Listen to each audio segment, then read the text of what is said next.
Okay, now, we want to quickly now go into some of the derived quantities that we have, the common ones that we're going to be using a lot of times, and then we'll be looking at their derivations, we'll be looking at their dimensions, and then from there we'll be obtaining their units.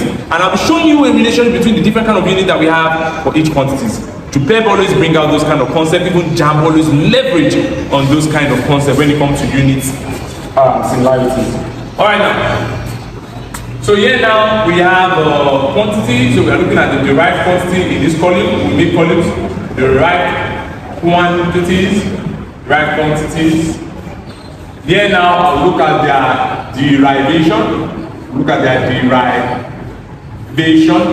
The derivation there is the formula. You know, we say they are derived because they are dependent on fundamental. Look at how the fundamental came into place for them to be derived. Alright, so that's what's happening in this column here, the derivations. Then we will look at what? At the dimensions.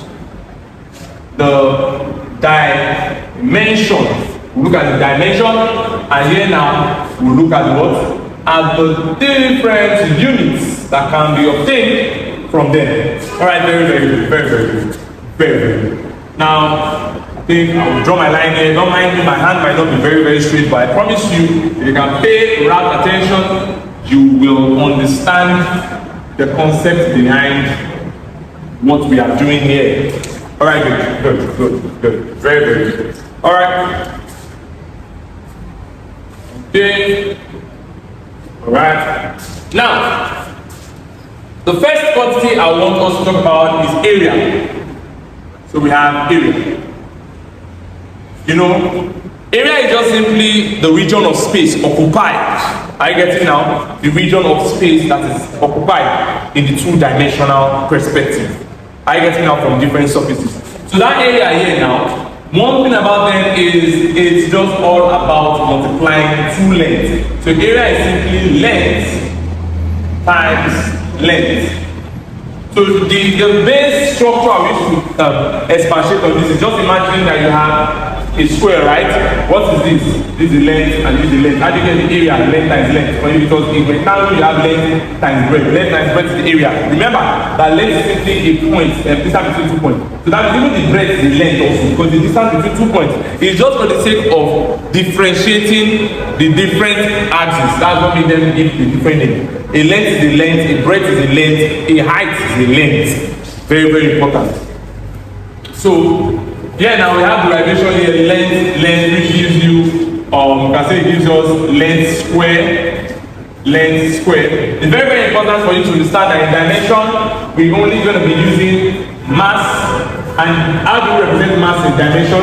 Is M. There's no between the dimensional representation and the unit. M here does not mean meter, it means mass, dimensional representation. Time means capital letter T.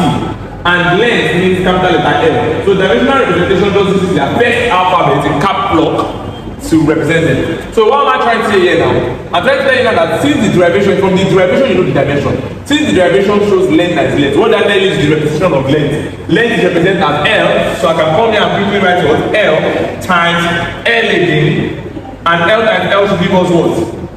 L squared. L is length, and what's the unit of length? Meter. That tells you the unit of area with this derivation and dimension. L squared should be meter squared. We'll go to volume now. Volume. Volume on the other hand is just like now looking at this shape and doing something like this. Wanting to get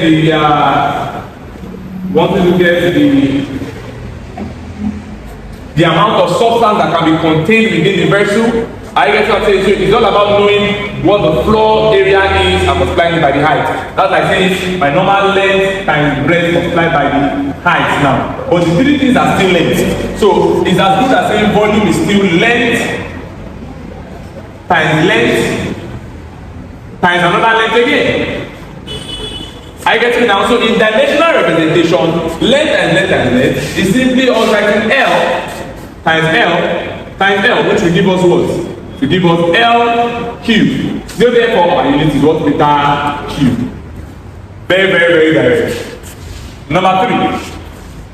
After looking at volume, the next appropriate thing I want us to look at here is density. Are you seeing how we're using fundamental quantities to get a new derived quantity. Length times length is giving us a new parameter called area.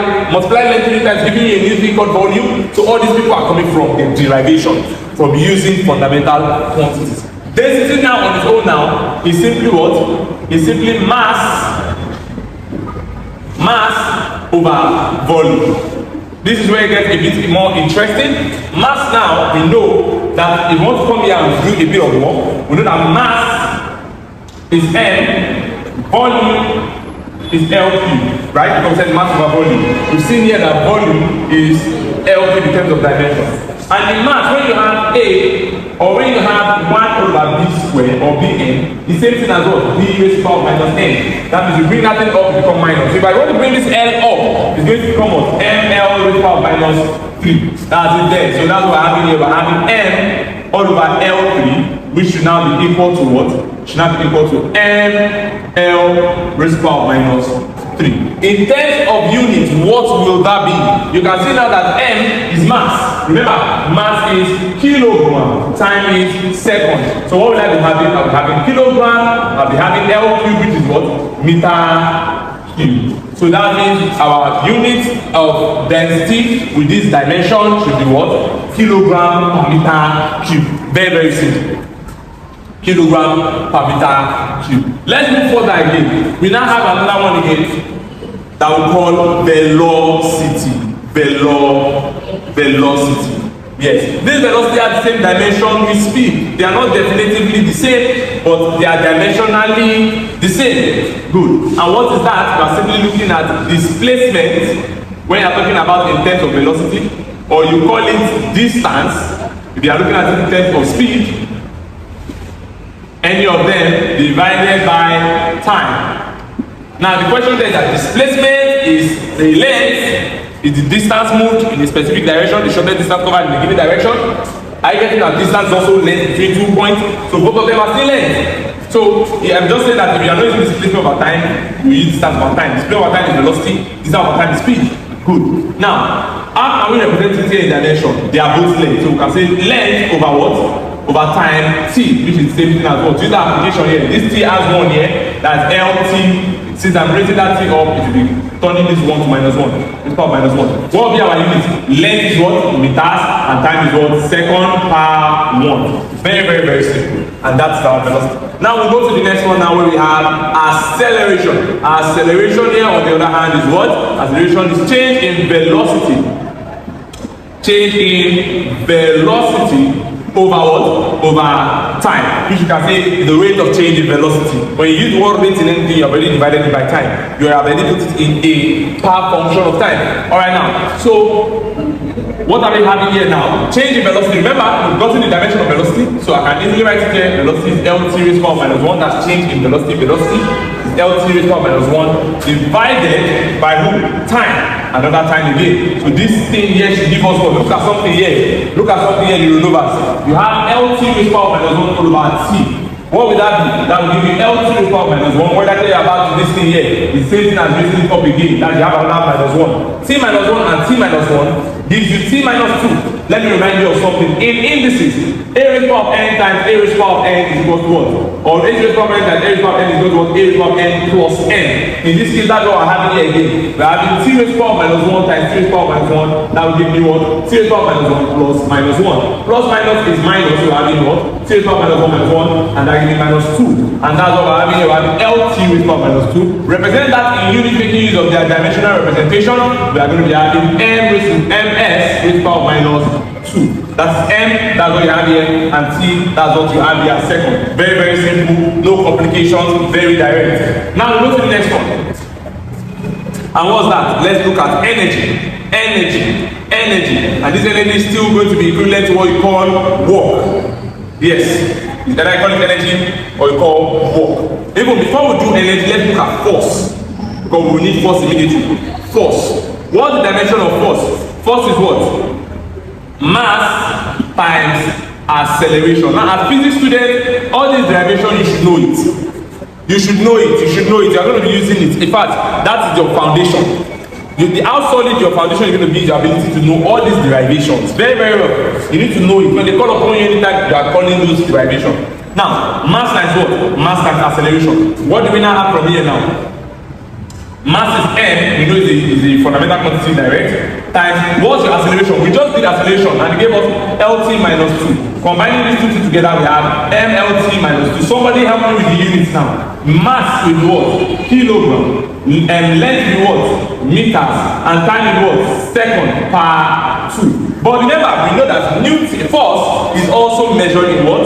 Is also measured in Newton, which we represent as N. That tells you that your kilogram meters per second square is also referred to as Newton. That's a Jupeb OBJ question that they can ask you right there where they tell you which of the following is equivalent to Newton. And they will give you options. You see kilogram meters per second, you see kilogram meters per second square, you see kilogram per second, all those you should know is kilogram meters per second square. That's still the same thing with what? Newton. That revealed it.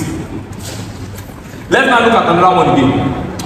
Let's look at another one again. That one that they used to call walk. That brother they call walk. Or you say energy. They are still in the same category. Yes, work and what? Energy. Still within the same category of operation. Now what's the formula for work or energy? Work or energy is what? Is equal to what? It's force times the distance. In fact, I'm going to put work, energy, and I'm also going to put what? I'm also going to put momentum. I said momentum, sorry. I mean moment. Now, the only difference between work, energy, and moment is that if you are talking about moment, we are looking at what? We are looking at force times perpendicular distance.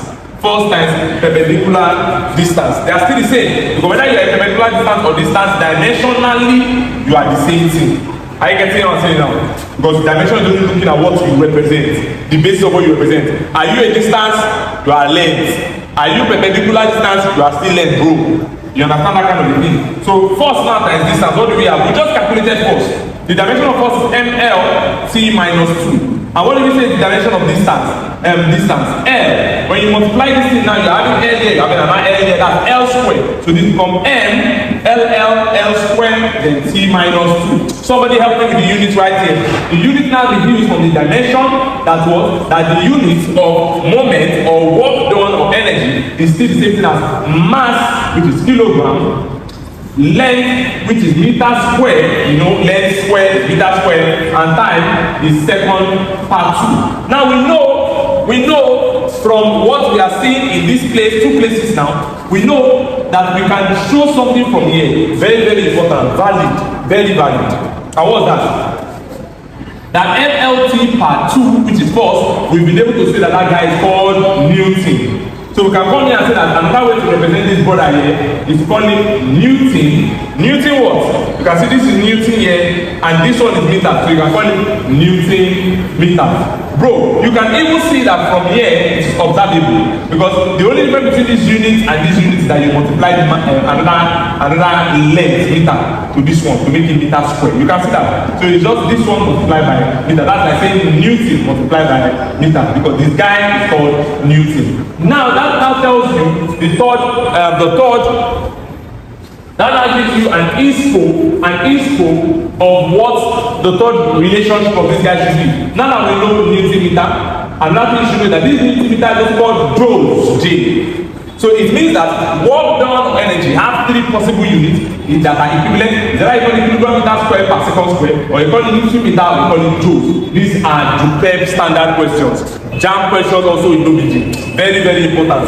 Know this thing and know this. In Unova, in Henry Simple International Academy, we give you the full details, the full in-depth of everything that you need to succeed in every single concept or course that you are being taught. Just ensure that you follow us if you are distant away online here on our platform, or you visit us physically if you are nearby. We are located around the University of Lagos. So give us a call and then we'll put you in. Okay, fine, very fine. For the next part now,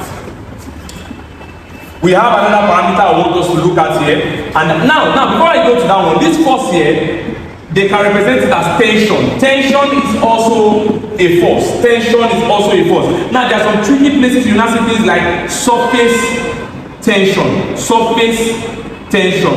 My people, surface tension is simply The normal tension divided by what? Divided by height.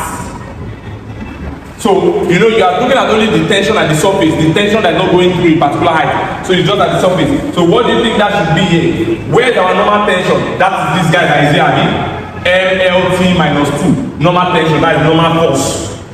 Divided by what? Height. What's the dimension of height? L. So, therefore, you have what? MT minus 2. They used to ask this question very, very well in Jupeb. Questions in dimensional analysis. All these things you will need it in dimensional analysis. Questions there that will need you to know that surface tension is MT raised to power minus 2. Unit, please. That gives you kilogram second per 2. So if they ask you which unit, which parameter has the unit kilogram per second square, the answer is what? Surface tension. The answer is surface tension. Let's go for another one again. There's one brother that we're calling momentum. It's a physical quantity. Momentum derivation is mass times velocity. Very interesting. You have to be very careful. Look at force, mass times acceleration. Look at it, mass times velocity. They are units similar. The only difference is that order on the second. While force was kilogram meters per second square, this guy here is kilogram meters per second. Very key. Look at something here. What's the dimension of mass? M. What's the dimension of velocity that will solve in this place here? LT raised to power minus 1. And that gives you what now? It gives you MLT minus 1. What's the unit? Mass is what? Kilogram. Length is what? Meters. And time is what? Second. Raised to power minus 1. Very important to know that. Very important to know that. All these dimensions, all of this will be used one way or the other while you are solving questions. Let's look at two more, and I would draw a curtain on this dimension so that we can go into dimensional analysis and solve two questions. Now, the two we'll be looking at now is power, and I'll also be looking at pressure. Yes, what's power? The dimension of power is what? We have what? We have work done all over time taken. That's like saying the rate of doing work. What was our work? Dimension ml squared. We have ml squared t minus 2 divided by time taken, divided by t. Please, somebody look at something. If you have t minus 3 and another t comes up to be minus 1, that should give you a total of what? ml squared t minus 3. Units, please. You have kilogram because of the mass. You have kilogram. You now have what? Meter square. Then you have what? Seconds per 3. Seconds per 3. You will agree with me that if you look carefully, from here you can easily see that this brother here that we call power can still be called, since this upside work done, that's joules per time like under second. So this is joules per second. Joules per second. Joules per second. Very interesting and very direct. What's pressure? Pressure is simply what? Force over area. Force all over area. What's the force that I'll be working with? MLT minus 2 divided by L squared, which is area. And when you solve, you'll be able to get what? ML minus 1, T minus 2. Somebody help me with the unit. We're having kilogram, we're having per meter per second square. And when you look at it from this perspective, this is Newton all over area, that's meter square, Newton per meter square. So you can say Newton per meter square. So you can ask you Newton per meter square is equivalent to what unit? Is equivalent to kilogram per meter per second square. There are many more derivations. I get what I'm saying now. There are many more derivations. We'll look at the derivation of torque. We'll look at the derivation of what do you call it, viscosity. So many more, but they fall under the same principle. It's under the same principle. All right. Very good then. So we'll be going into dimensional analysis.